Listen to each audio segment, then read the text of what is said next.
anger is now turned towards the Arab League. One of the main slogans being used during Friday's protests was "The Arab League is killing us, enough deadlines." Hundreds of thousands took to the streets again across Syria with the same 9-month-old demand that President Bashar al-Assad must go. And the new demand that the Arab League stop extending its deadline for Damascus to end the violent crackdown and allow for an observer mission into the country. Protesters say the longer they postpone any real action, the more people will die. The League says they are doing everything they can. I want our brothers in Syria to understand that this is our top priority. We are exploring all diplomatic avenues.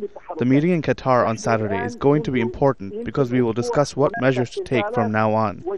We are pained by what is happening in Syria, but I am still optimistic that the Arab League initiative will work so that we can stop the bloodshed. An emergency meeting that was scheduled to take place on Saturday in Qatar has now been postponed. A handful of Arab foreign ministers will meet instead. In November, the League agreed to further sanctions on Syria after Damascus failed to allow for the observer mission. But for many here, sanctions mean nothing. Human rights groups reported further deaths on Friday.